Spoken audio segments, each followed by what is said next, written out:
Kecelakaan Sukhoi Superjet 100 yang menabrak tebing Gunung Salak, Bogor, Jawa Barat pekan silam memperpanjang daftar kecelakaan udara di tanah air. Sebelumnya, salah satu yang paling gelap adalah kecelakaan Adam Air di hari pertama tahun 2007. Pesawat hancur setelah terjun ke laut dengan kecepatan tinggi. Hingga kini seluruh penumpang plus awaknya, lebih dari 100 orang hilang, diduga semua tewas.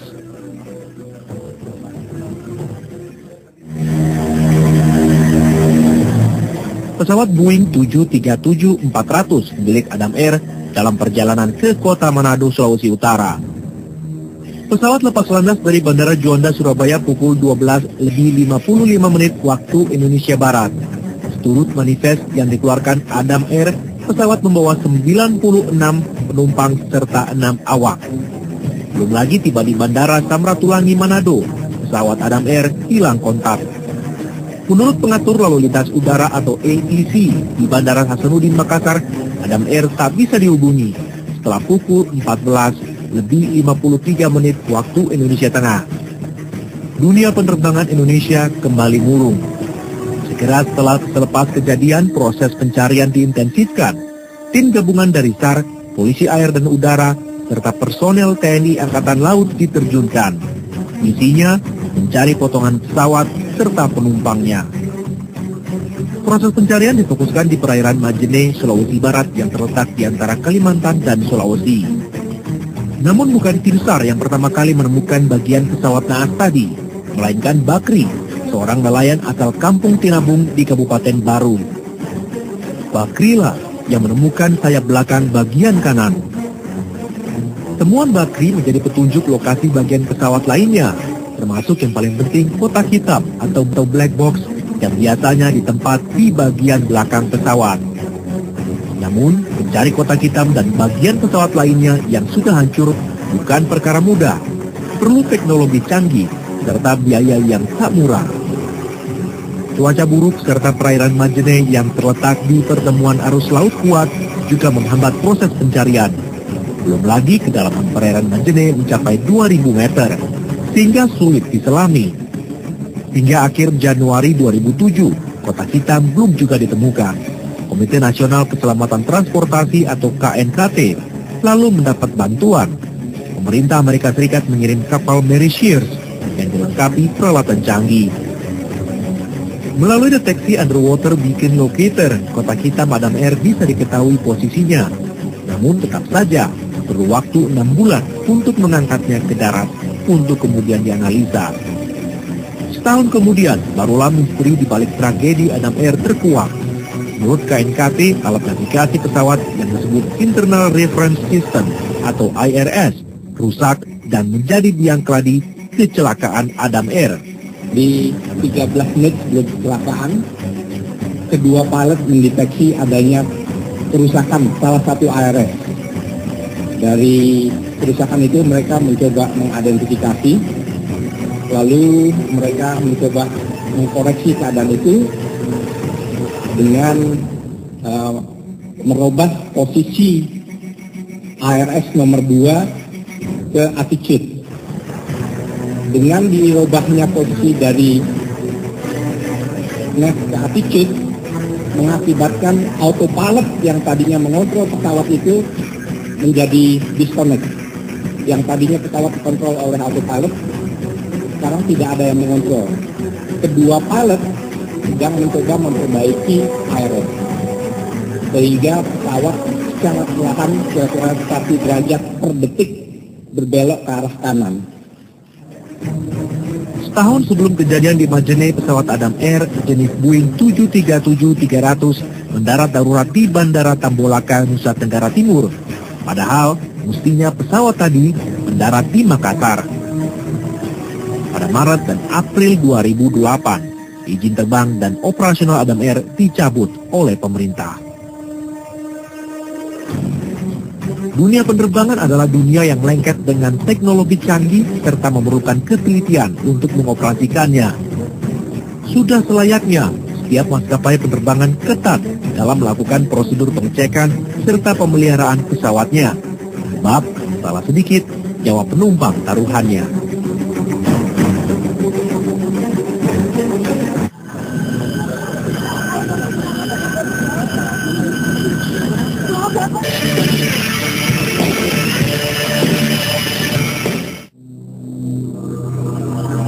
2 bulan selepas Adam Air, kecelakaan pesawat juga menimpa armada Garuda Indonesia. Pesawat Boeing 737-400 gagal mendarat dan menabrak pagar besi Bandara Adi Sucipto.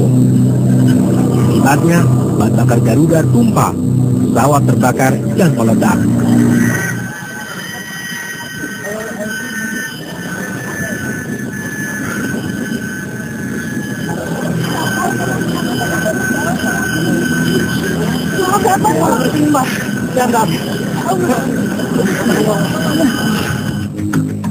...119 penumpang berikut kru dapat dikeluarkan dari pesawat dan selamat. Namun 21 lainnya terjebak di bagian pesawat yang terbakar. Mereka tak tertolong. Sebelum mendarat, pilot Marwoto Komar sempat berdebat dengan co-pilot soal perlu tidaknya mendarat atau terbang kembali. Marwoto yang memiliki 13.500 jam terbang akhirnya memutuskan mendaratkan pesawat. Tapi karena kelewat kencang dan sudutnya curam, pesawat meluncur keluar landasan sejauh 300 meter di sebelah timur bandara. Pesawat perlu jalan darat, pesawat terbangnya kecepatannya berlebihan dan serta melihat saja. Komite Nasional Keselamatan Transportasi atau KNKT menyatakan kecelakaan terjadi karena kesalahan sang pilot. Ditemukan miskoordinasi antara pilot, co-pilot, dan pengawas menara Bandara Adi Sucipto. Hasil penyelidikan KNKT menjadi amunisi polisi untuk menjerat Marwoto Komar dengan ketentuan pidana. Sempat divonis 2 tahun oleh Pengadilan Sleman, sang pilot mendapat bebas murni dari Pengadilan Tinggi Yogyakarta.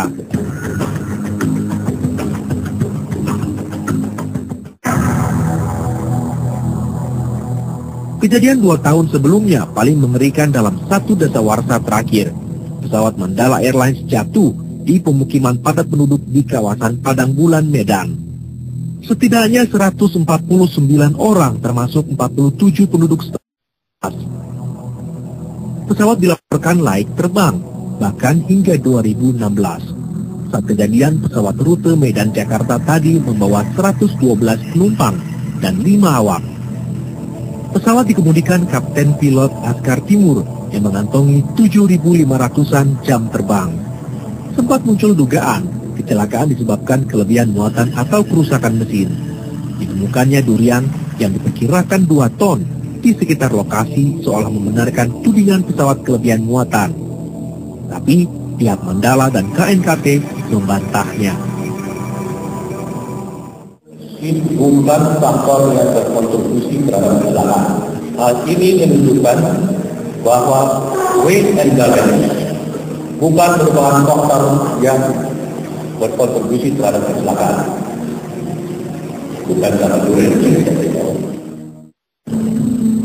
Setahun berselang, KNKT menyimpulkan penyebab pesawat Mandala gagal lepas landas karena flat dan flap atau alat penambah gaya angkat pesawat tidak berfungsi.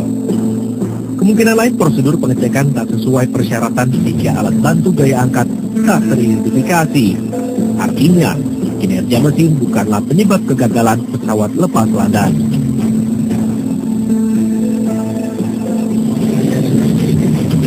Kecelakaan pesawat yang menelan banyak korban jiwa juga terjadi di Bandara Adi Sumarmo, Solo, Jawa Tengah 8 tahun silam. Pesawat Lion Air yang akan mendarat bergelincir, nyelonong keluar jalur, masuk sawah dan menabrak areal pemakaman umum. Dengan segala cara penumpang dan kru pesawat mencoba menyelamatkan diri. Mereka menerobos kegelapan di areal pemakaman Ngesret Ngemplak yang masuk wilayah Boyolali.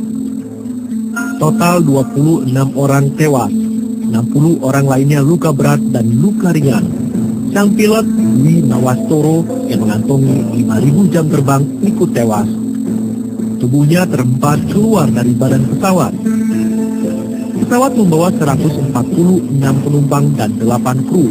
Mereka berangkat dari Bandara Soekarno-Hatta menuju Surabaya, namun harus mampir ke Solo. Usai maghrib, saat hari mulai gelap, pesawat akan mendarat.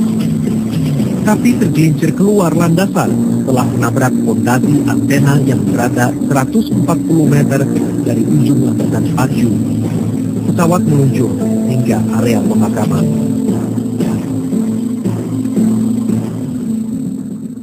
Sehari selepas kejadian, kotak hitam pesawat Lion Air ditemukan, namun tak bisa langsung dibaca.